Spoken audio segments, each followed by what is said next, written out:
Hello everyone, welcome to our YouTube channel administrative world. तो lastly हम discuss कर रहे थे एडमिनिस्ट्रेटिव मैनेजमेंट अप्रोच के बारे में। ये इग्नू का जो बीए का मटेरियल है उसी को हम डिस्कस कर रहे हैं, बीए ऑनर्स का बेसिकली। और उसमें हम अभी तक पर्सपेक्टिव ऑन पब्लिक एडमिनिस्ट्रेशन में अभी तक हम ये तीसरी यूनिट है हमारी, और लास्टली हमने एडमिनिस्ट्रेटिव मैनेजमेंट अप्रोच का बेसिक पढ़ा था। अगर आप ये डाउनलोड करना चाहते हो तो आप ये इग्नू की वेबसाइट है, और इग्नू की वेबसाइट पे जाकर के ई ज्ञान कोश यहाँ पर आप देख पा रहे हो, ये ऑनर्स का मटेरियल है और यहाँ से आप डाउनलोड कर सकते हो। मैं अभी बीपीएससी 101 जो ये कोड है पर्सपेक्टिव ऑन पब्लिक एडमिनिस्ट्रेशन, उसमें block 1 conceptual and classical perspective में मैं अभी थर्ड यूनिट जो है एडमिनिस्ट्रेटिव मैनेजमेंट अप्रोच, इसको मैं डिस्कस कर रही हूँ। और अभी तक मतलब लास्ट वीडियो में मैंने आई नो बहुत टाइम किया था, बट मैंने अपनी तरफ से बेस्ट कोशिश करी। एडमिनिस्ट्रेटिव मैनेजमेंट अप्रोच और साइंटिफिक में क्या फर्क है, साइंटिफिक मैनेजमेंट, और ये अप्रोच डेवलप क्यों हुई और कौन कौन से थिंकर्स थे जिन्होंने कंट्रीब्यूट किया। आज हमारा फोकस रहेगा जिन थिंकर्स ने कंट्रीब्यूट किया एडमिनिस्ट्रेटिव मैनेजमेंट अप्रोच डेवलप करने में। उन थिंकर्स ने एक्चुअल में क्या कहा, कौन से प्रिंसिपल्स उन्होंने दिए, कौन सी थ्योरी उन्होंने डेवलप करी थी, उन सब चीजों के बारे में बात करेंगे। तो अभी हम बात करेंगे major contribution to the administrative management approach में। सबसे पहले हेनरी फायोल के।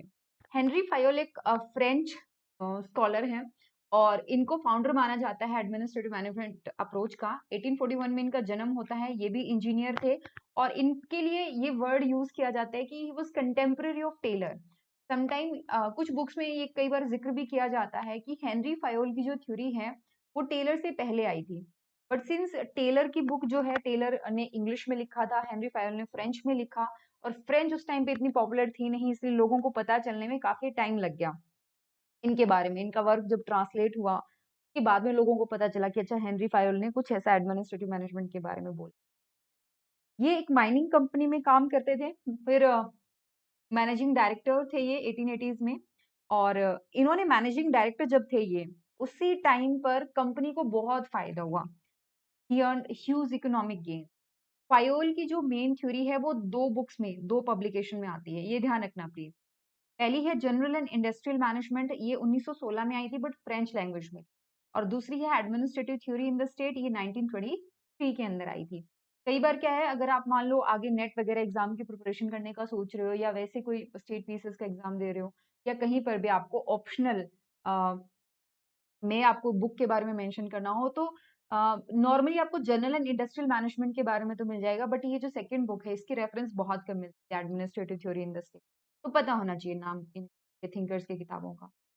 तो इन्होंने अपनी बुक में अपनी जो थ्योरी डेवलप करी उसमें 14 प्रिंसिपल्स बताए थे। ओके, 14 प्रिंसिपल्स ध्यान रखना। कौन कौन से हैं? पहला प्रिंसिपल है hierarchy, hierarchical structure. Hierarchical structure क्या होती है? देखो इसमें दिया गया है कि the organization should be formally designed with a clear line of authority and accountability from top downward. यहाँ पे मैनेजमेंट है, टॉप मैनेजमेंट है, और वर्कर्स काम कर रहे हैं।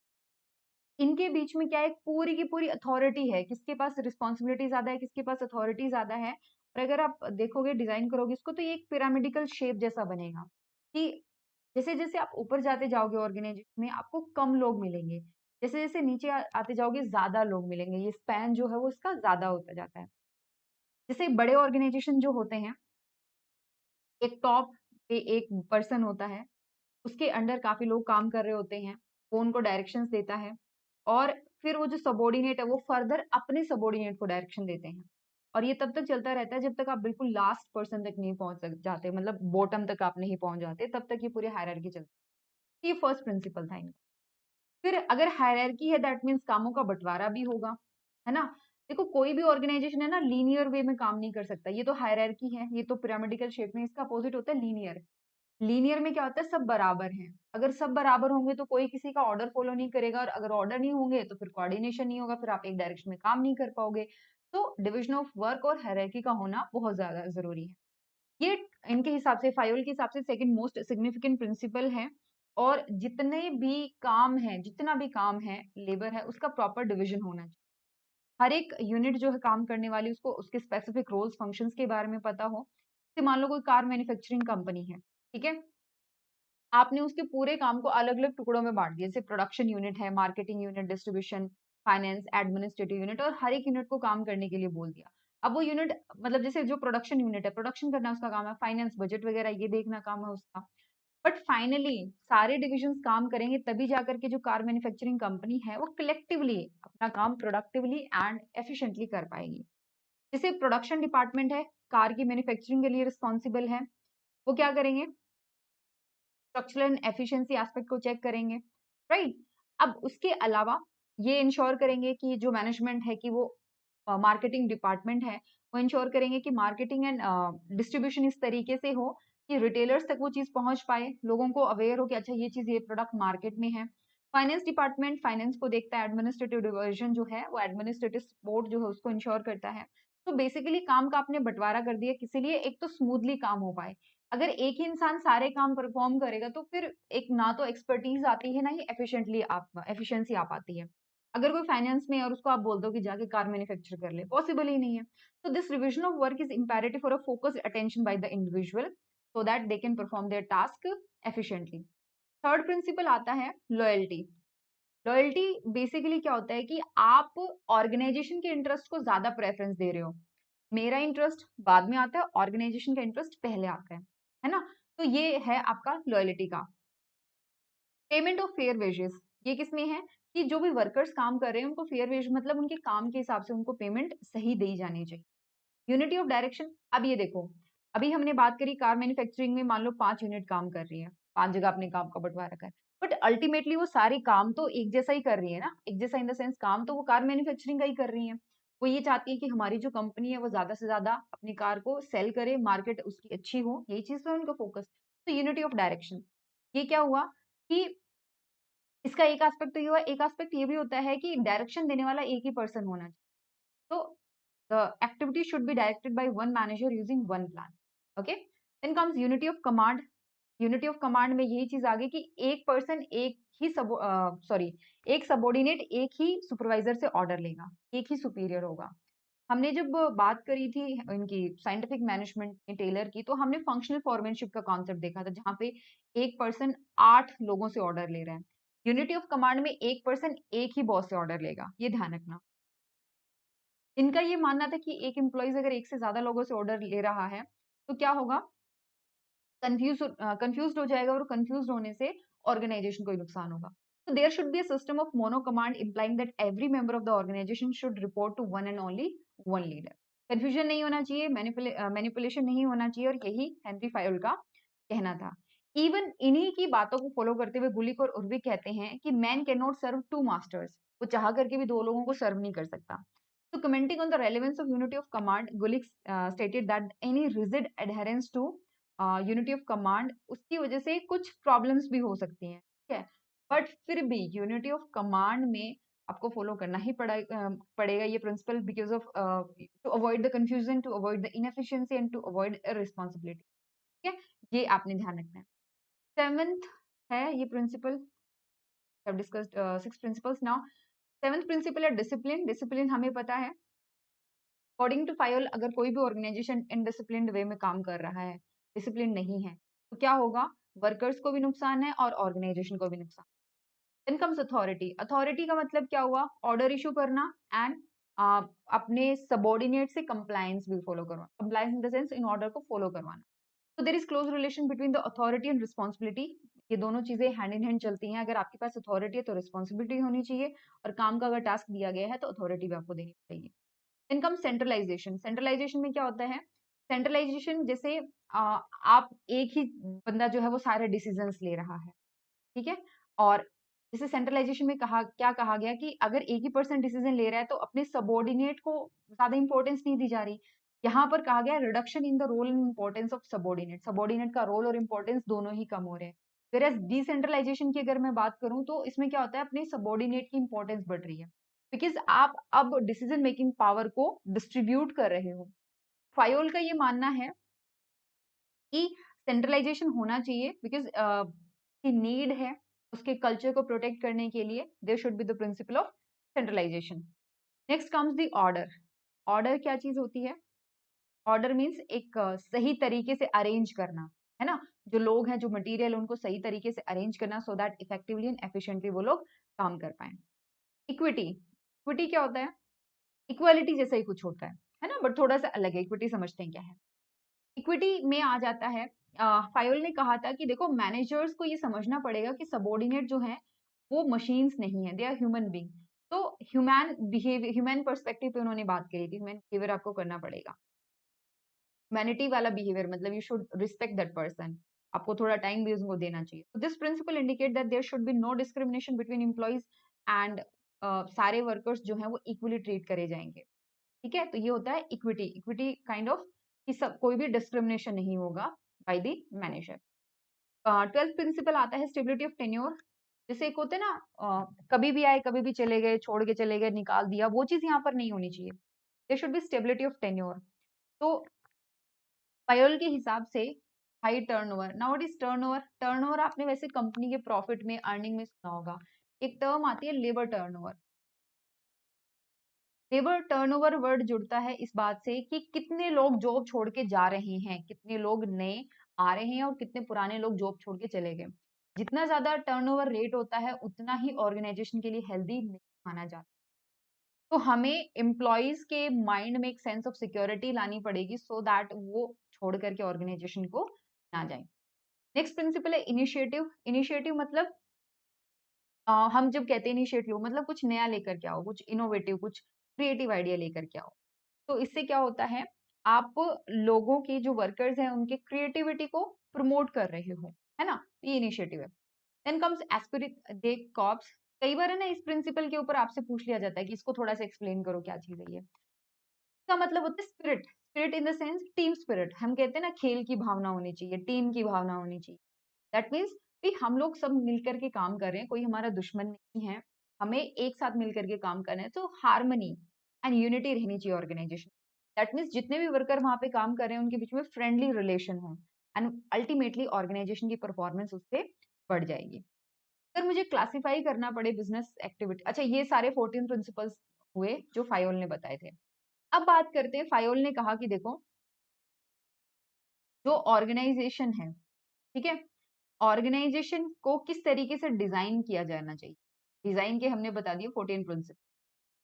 अब एक ऑर्गेनाइजेशन में कितने टाइप की एक्टिविटीज होती हैं उसके बारे में हम बात करेंगे। कौन कौन सी एक्टिविटीज एक ऑर्गेनाइजेशन के अंदर हो सकती है। यहाँ पर वो कहते हैं कि 6 तरीके की एक्टिविटीज होती हैं। Technical, commercial, financial, accounting, security and controlling. Okay, again technical, commercial, financial, accounting, security and controlling. इसमें से उन्होंने कहा कि एक एडमिनिस्ट्रेटिव एक्टिविटी भी होती है, मैनेजरियल एक्टिविटी भी यहाँ पर होगी। आई थिंक ये तरीके से मेंशन है, हमें चेक करना पड़ेगा दोबारा, बट आई थिंक यहाँ पे एक मैनेजरियल एक्टिविटी भी होनी चाहिए। ओके, तो इसको एक बार क्रॉस चेक कर लेना कि 6 एक्टिविटीज मेंशन बाय फायोल में एक मैनेजरियल एक्टिविटी। अच्छा, उसी को आगे बढ़ते हुए कहते हैं कि ठीक है ये एक्टिविटी है और इस एक्टिविटी में जो एडमिनिस्ट्रेशन वाली एक्टिविटी उसमें 6 एलिमेंट, सॉरी 5 एलिमेंट है। 5 एलिमेंट कौन कौन से? इनको उन्होंने एक्रोनिम दिया POCEC। Planning, organizing, command, coordinating, controlling. Okay, again planning, organizing, commanding, coordinating, controlling. इसी का एक बड़ा भाई आप आगे पढ़ोगे गुली के नॉर्वे को तब आएगा, और हमने नेचर एंड स्कोप में भी पढ़ा था, पोस्ट कॉर्प, है ना। Planning, organizing, staffing, directing, coordinating, reporting and budgeting. ये फायोल का है। फायोल ने क्या बोला था? Planning, organizing, commanding, coordinating and controlling. Okay, acronym POCCC। So now what is planning? Planning means planning इसमें क्या है? तो मैनेजमेंट को प्लान करना पड़ेगा, शेड्यूल करना पड़ेगा हर एक इंडस्ट्रियल प्रोसेस को। प्लानिंग से क्या होता है, हमें एक डेफिनेट हम प्रिडिक्टेबिलिटी ला सकते हैं अपनी एक्टिविटी, क्या करना है, कब करना है, कैसे करना है, इन सारी चीजों पे वी कैन फोकस। और हम स्टडी करते हैं तब भी कहते हैं ना प्लानिंग किया करो। तो planning is necessary to ensure proper utilization of physical, financial and human resources. Planning किसी भी ऑर्गेनाइजेशन में कंफ्यूजन को क्रिएट करने में, जितनी भी सॉरी कंफ्यूजन को क्रिएट नहीं होने देती है, अनसर्टेनिटी नहीं आने देती है, रिस्क और वेस्टेज नहीं होने देती, because you have planned everything. हाँ, कोई प्रॉब्लम इधर उधर हुई तो आप उसको मैनेज कर पाओगे। तो फायोल कहते हैं कि जो सबसे रैशनल और एफिशिएंट ऑर्गेनाइजेशनल एक्टिविटीज हैं, ऑर्गेनाइजेशन से वो होते हैं जिन्होंने पहले से अपना प्लान कर रखा हो। ये फर्स्ट एलिमेंट है। सेकंड एलिमेंट होता है ऑर्गेनाइजिंग। What is organising? सीधी सी बात है, जितने भी नेसेसरी रिसोर्सेज है, रॉ मटेरियल, पर्सनल्स, मेथड्स, सब एक साथ आने चाहिए जब हम कोई चीज प्रोड्यूस कर रहे हैं।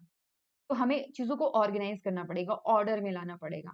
It refers to the identification of activities and allocation of duties as well as classification और ग्रुपिंग ऑफ एक्टिविटी। याद रहेगा, आइडेंटिफिकेशन ऑफ एक्टिविटी, क्या काम करना है, फिर ड्यूटीज को एलोकेट करना, फिर जो एक जैसी एक्टिविटीज है उनको एक साथ ग्रुप करना, ये सारी चीजें इसके अंदर आ जाएंगी। देन थर्ड एलिमेंट आता है कमांड। कमांड में क्या आ गया, देखो कमांड देना, दैट मीन्स मैनेजमेंट एनकरेज करे और डायरेक्शंस दे पर्सनल एक्टिविटी के लिए, मतलब डायरेक्शंस दे अपने सबऑर्डिनेट को। Then comes coordinating. कोऑर्डिनेटिंग मतलब जितना भी काम हो रहा है वो एक कोऑपरेटिव मैनर के अंदर हो, ताकि हम जो जो हमारे ऑब्जेक्टिव्स हैं ऑर्गेनाइजेशन के, उनको हम अच्छे से अचीव कर पाए। Now what is coordination? Coordination को इन्होंने एक्सप्लेन किया, it is an exercise that aims at effective integration of efforts of all groups and in organisation.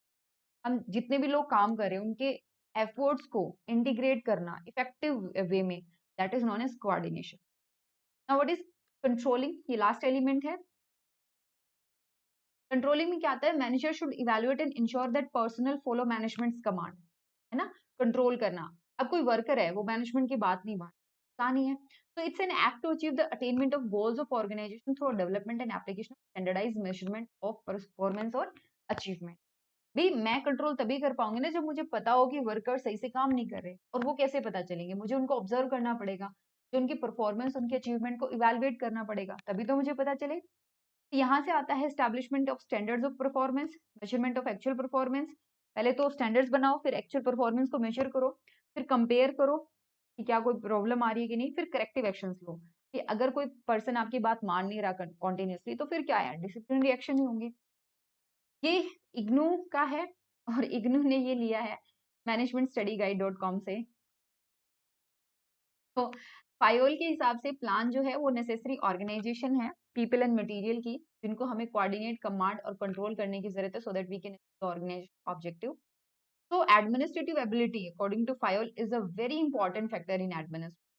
उन्होंने फिर 6 एट्रीब्यूट बताए थे एक मैनेजर के, कौन कौन से, physical, mental, moral, general education, knowledge and, 6 attribute है become a good manager. Okay जी। Then comes Lyndall Urwick and Luther Gulick के बारे में थोड़ा देख लेते हैं।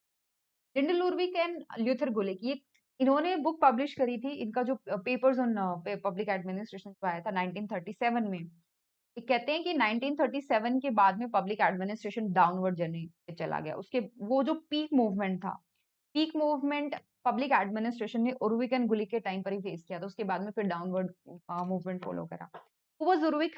Urvik was a scholar graduated from or educated from Oxford University। Japan में इनका जन्म हुआ, और फर्स्ट वर्ल्ड वॉर के टाइम पे ये ब्रिटिश आर्मी के लेफ्टिनेंट कर्नल थे। उर्विक यहाँ पे दैट शोज कि उन्होंने आर्मी में काम किया है। उर्विक जो है बहुत सारे इंटरनेशनल मैनेजमेंट इंस्टीट्यूट से जुड़े हुए थे, और बहुत सारी बुक उन्होंने पब्लिश करी, जैसे management of tomorrow, the making of scientific management, leadership in 20th century organization, the pattern of management. और इसके अलावा बहुत सारे पेपर्स के वो एक एडिटर के तौर पे भी काम करते थे। ठीक है, इन्होंने कहा कि देखो मैनेजमेंट के या ऑर्गेनाइजेशन के 8 प्रिंसिपल्स होते हैं, 8 प्रिंसिपल्स। पहला है objective of the organization, authority and responsibility, कुछ इंपॉर्टेंट यहाँ पर मेंशन है, 8 में से कुछ इंपॉर्टेंट मेंशन है। Objective of organization, authority and responsibility, span of control, coordinate, delegation.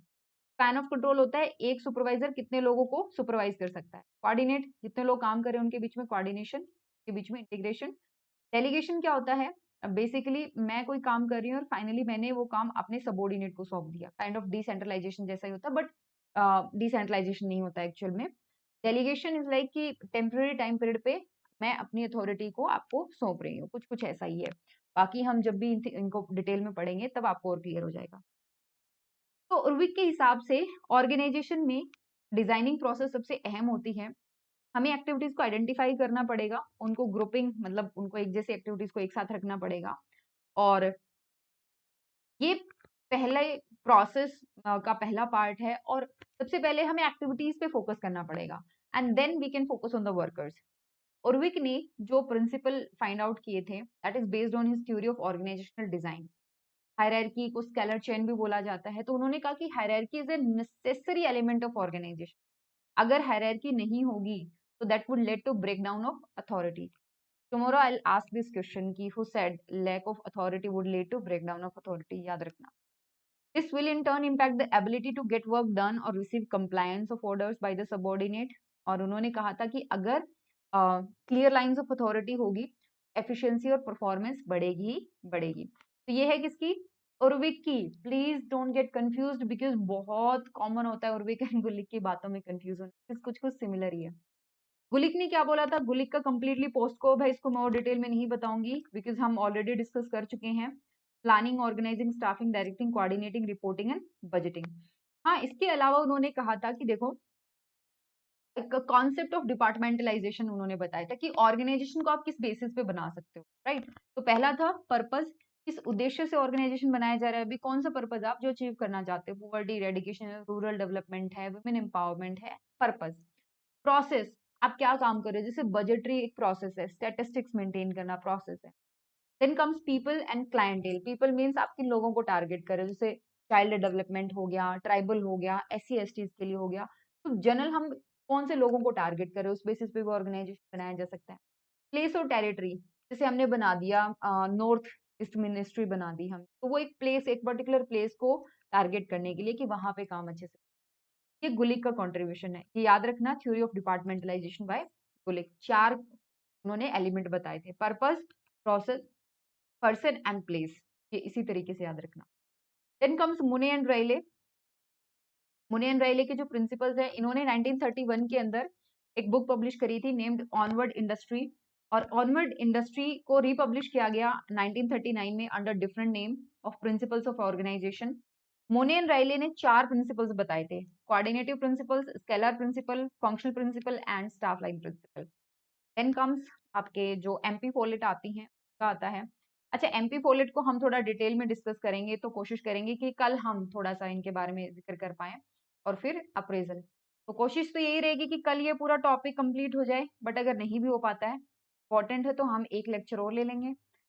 अगर कोई डाउट है तो पता ही, आपको कांटेक्ट कर सकते हैं हमें।